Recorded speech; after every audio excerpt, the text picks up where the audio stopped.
Samuel adalah pengrajin yang baik. Boneka-boneka yang dibuatnya sangat populer. Boneka ini adalah edisi terbatas yang dirancang Samuel baru-baru ini. Samuel dan istrinya Esther memiliki seorang putri penurut bernama Annabelle. Annabelle sering menulis di selembar kertas dan meletakkannya di kantor Samuel agar dia bisa bermain petak umpet dengannya. Samuel sangat kooperatif setiap saat. Ada kalanya Esther juga bermain dengan mereka. Tapi keluarga bahagia yang terdiri dari 3 orang kehilangan senyum karena kecelakaan mobil. Sampai 12 tahun kemudian, Samuel akhirnya pemulihan jiwanya. Untuk benar-benar keluar dari masa lalu, Samuel mengadopsi beberapa gadis kecil dari panti asuhan gereja. Gadis-gadis ini dibawa ke rumah Samuel oleh biarawati Charlotte. Di antara mereka ada seorang gadis yang agak istimewa bernama Janice. Karena polio sejak kecil, dia sering diintimidasi oleh orang lain. Hanya Linda yang mau berteman dengannya. Samuel mengatur agar anak-anak tetap di lantai atas. Ini menyebabkan Janice mengalami kesulitan. Untungnya, Samuel sudah memasang kursi naik turun tangga untuk istrinya yang terbaring di tempat tidur. Itu juga memecahkan masalah Janice. Gadis-gadis itu bersemangat untuk mengunjungi rumah baru mereka. Janice melihat sebuah goresan di pintu sebuah ruangan yang sepertinya digunakan untuk mengukur ketinggian. Dia sedikit penasaran kamar siapa ini. Tetapi sebelum dia membuka pintu, dia dihentikan oleh Samuel. Dia dengan dingin berkata bahwa tidak ada yang diizinkan memasuki ruangan ini. Karena ini adalah kamar Annabelle sebelumnya. Gadis-gadis itu mengemasi barang-barang mereka dan bergegas turun untuk bermain. Hanya Janice yang tinggal di kamar berdiri di dekat jendela memandangi yang lain dengan mata kagum. Annabelle yang sudah meninggal tiba-tiba muncul tepat di belakang Janice dan perlahan berjalan ke arahnya. Janice sepertinya merasakan sesuatu dan menoleh, tetapi tidak melihat siapapun. Gadis-gadis semua pergi tidur malam itu. Hanya Janice yang tidak bisa tidur. Tiba-tiba, sosok hitam memasukkan selembar kertas ke dalam ruangan melalui celah di pintu. Janice membukanya dan melihat tulisan, "Temukan aku." Janice mengira itu adalah lelucon orang lain. Gadis penasaran keluar untuk melihat apa yang terjadi ketika dia melihat kertas kedua di depan pintu kamar Annabelle. Kali ini di selembar kertas tertulis, "Di sini." Janice tiba-tiba melupakan instruksi Samuel dan membuka pintu untuk masuk ke dalam ruangan. Di dalam kamar terdapat banyak mainan dari masa lalu Annabelle. Ada juga rumah model. Segala sesuatu di dalamnya sangat halus dan indah. Janice menemukan kunci di lemari pakaian rumah model. Gadis kecil itu menoleh untuk melihat lemari pakaian di tempat yang sama di ruangan itu. Benar-benar ada lubang kunci. Colokan kuncinya dan langsung terbuka. Di dalamnya ada boneka yang bentuknya agak seram. Janice merasa agak takut dan langsung mengunci lemari.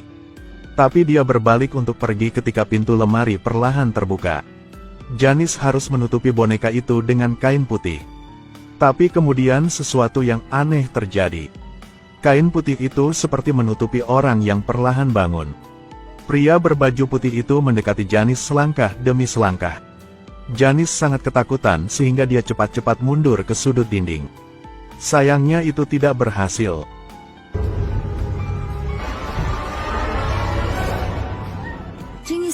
Janice ketakutan setengah mati dan segera berlari keluar kamar dan bersembunyi di bawah selimut. Di ruangan lain, 2 gadis kecil menutupi kepala mereka dengan syal dan bersembunyi di sana, menceritakan kisah hantu. Dan tokoh utama dalam cerita mereka adalah Esther yang belum pernah mereka temui. Dalam cerita hantu, Esther akan mendapatkan kekuatan setiap malam. Lalu pergi berburu sendirian. Siapapun yang menatap matanya akan mati seketika. Saat berbicara, senter tiba-tiba pecah. Selanjutnya, sesosok muncul di luar jendela. Apakah itu cerita hantu yang nyata? Kedua gadis itu dengan cepat menutupi mata mereka. Mulutnya bergumam pada iblis dan hantu, "Keluar dari sini." Pada saat mereka membuka mata, sosok itu memang sudah pergi. Apa yang sedang terjadi? Samuel dan Charlotte sama-sama terbangun oleh jeritan itu. Kedua gadis itu buru-buru mengatakan bahwa Esther baru saja masuk. Tapi Samuel langsung membantahnya. Karena Esther terbaring di tempat tidur selama bertahun-tahun tidak bisa keluar dari kamarnya. Tapi Charlotte masih merasa sedikit gugup.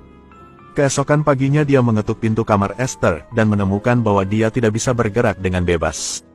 Apalagi gadis-gadis baru sangat welcome. Percakapan mereka terdengar oleh Janice yang bersembunyi di pintu. Baru pada saat itulah dia mengetahui bahwa Samuel dan ST memiliki seorang putri yang telah meninggal dunia. Apalagi dindingnya penuh dengan gambar Annabelle dan boneka itu bersama-sama. Sore harinya Janice kembali memasuki kamar Annabelle. Linda mengikutinya tapi takut dengan suasana hantu di ruangan itu dan pergi. Saat itu Janice menemukan Annabelle muncul di kamar. Gadis itu dengan berani pergi untuk menyapa. Tapi dia mendengar Annabelle berkata dia butuh bantuannya. Apa yang kamu butuhkan? Jiwamu. Janice berlari keluar kamar sambil merangkak, berniat turun untuk meminta bantuan kepada Charlotte dan Samuel. Tapi sekarang otomatis tangganya rusak. Kekuatan misterius mengirim gadis itu terbang dan kemudian dia jatuh ke tanah. Janice tidak dalam bahaya apapun untuk hidupnya, tapi dia tidak bisa bangun lagi. Gadis kecil itu diam-diam memberitahu Suster Charlotte bahwa ada setan di ruangan itu yang ingin mengambil jiwanya. Tetapi Charlotte tidak mempercayainya. Sebaliknya, dia memberitahu Janice bahwa iblis hanya akan mengincar orang-orang dengan pikiran yang tidak stabil. Selama Janice cukup kuat, itu akan baik-baik saja. Tapi jelas setan tidak semudah itu untuk dihadapi. Linda menemukan sebaris jejak kaki hitam dari pintu ke sisi tempat tidur. Gadis kecil melihat ke bawah di tempat tidur. Linda buru-buru berbaring di tempat tidur berpura-pura tidak terjadi apa-apa. Keesokan harinya Janice sedang duduk di luar di bawah sinar matahari berjemur ketika dia melihat pintu gudang terdekat tidak jauh dari sana. Tiba-tiba seseorang muncul di belakangnya dan mendorong Janice menjauh. Tidak. Janice yang ketakutan berjongkok di sudut. Annabelle bergegas dari belakang dan menimpa Janice dan memuntahkan setumpuk lumpur hitam. Charlotte mendengar teriakan itu dan buru-buru membuka pintu gudang. Janice duduk kembali di kursi rodanya dan tersenyum dan berkata dia baik-baik saja. Hanya Linda yang berdiri di depan pintu dan memperhatikan ada yang tidak beres dengan Janice. Linda ingat bahwa Janice diam-diam memberitahunya bahwa dia pernah melihat Annabelle sebelumnya. Jadi dia menceritakan kisah ini kepada Samuel. Siapa sangka wajah Samuel menjadi sangat tidak sedap dipandang setelah mendengarkannya. Dia mengambil salib dan berjalan di depan boneka hantu itu. Kemudian Janice muncul di pintu. Dan bisa berdiri. Pergilah ke kegelapan untuk mengungkapkan wajah iblis. Janice mengangkat salibnya untuk mengusir iblis.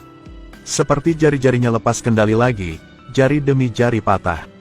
Sister Charlotte dan gadis-gadis itu sedang membawa barang-barang keluar. Ketika mereka mendengar tangisan Samuel yang menyedihkan, mereka berlari ke dalam untuk melihat apa yang terjadi dan menemukannya tewas di tempat.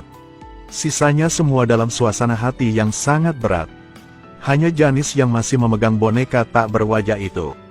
Linda tahu pasti ada yang tidak biasa pada boneka ini. Jadi dia diam-diam mengambilnya dan melemparkannya ke dalam sumur tidak jauh. Namun kemudian sepasang tangan muncul dari dalam sumur mencoba menyeret Linda ke bawah.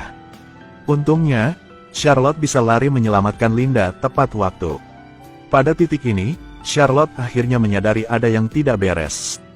Lari dan tanyakan pada Esther tentang apa semua ini. Esther juga tidak menyembunyikannya. 12 tahun lalu, karena Annabelle meninggal dunia, dia dan suaminya meminjam kekuatan iblis untuk membiarkan jiwa gadis itu masuk ke dalam boneka ini. Namun suatu hari Esther menemukan bahwa orang yang mereka panggil bukanlah Annabelle, melainkan iblis. Kemudian Esther bermaksud menggunakan salib dan Alkitab untuk mengusir kejahatan. Iblis yang menyamar saat Annabelle langsung menampakkan wajah aslinya dan membutakan salah satu mata Esther. Tujuan iblis adalah mengambil jiwanya. Tetapi Samuel pergi ke gereja dan mengundang pendeta untuk menyegel boneka yang dirasuki iblis di lemari. Selama 12 tahun sekarang, iblis tidak muncul lagi. Samuel dan Esther berpikir bahwa setan itu sudah dapat dikendalikan. Tidak menyangka Janice secara tidak sengaja membuka lemari dan melepaskan iblis. Charlotte mengetahui yang sebenarnya dan menyuruh gadis-gadis itu untuk melapor ke polisi terlebih dahulu. Gadis-gadis itu mengira mereka tidak bisa meninggalkan Esther, jadi mereka pergi ke kamarnya. Tetapi menemukan bahwa Esther sudah mati. Tubuh juga dipaku ke dinding. Di sisi lain Charlotte menemukan Linda dan gadis kecil lainnya bersembunyi di bawah tempat tidur. Janice berdiri di depan pintu lagi, tidak membiarkan mereka pergi. Charlotte buru-buru membaca Alkitab untuk berdoa tetapi dijemput oleh iblis. Kedua gadis lainnya akan mengambil kesempatan untuk melarikan diri, tetapi Janice mencengkeram kaki Linda dan menyeretnya ke dalam kegelapan. Tapi Linda tidak menyerah. Gadis itu memanfaatkan tangga otomatis untuk lari ke kamar Annabelle dan bersembunyi di lemari. Tapi tidak menyangka boneka hantu itu juga ada di dalam lemari. Tiba-tiba terungkap keberadaan Linda. Saat Janice hendak membunuh Linda, Charlotte berlari. Dia mendorong Janice ke dalam lemari dan memblokir pintu. Bawa Linda keluar rumah dan peluk gadis-gadis lain dan lari dulu. Kemudian polisi tiba di tempat kejadian. Buka lemari dan hanya lihat boneka berlubang. Tidak ada yang tahu kemana Janice pergi. Bahkan polisi tidak dapat menemukannya. Tidak lama kemudian sepasang suami istri pergi ke panti asuhan untuk mengadopsi seorang gadis kecil. Orang yang diperkenalkan oleh penanggung jawab adalah Janice. Hanya saja ketika seseorang menanyakan namanya, dia tersenyum dan berkata, "Annabelle." Ternyata Janice masih kerasukan setan. Pasangan ini memberinya boneka baru dan membesarkannya seperti putri mereka sendiri. Hanya 1 hari 12 tahun kemudian, Janice tiba-tiba membawa pacarnya ke rumah orang tua angkatnya dan membunuh mereka. Dan pasangan ini adalah tetangga dari Mia dan John di film Annabelle. Aku yakin semua orang tahu apa yang terjadi selanjutnya. Iblis sekali lagi beralih dari Janice ke boneka yang mengacaukan hidup Mia dan John. Akhirnya lolos sekali lagi. Tidak tahu apa yang menyebabkan masalah besar ini. Film hari ini akan segera berakhir. Jika suka jangan lupa like dan follow page ya. Sampai jumpa di video selanjutnya, bye-bye.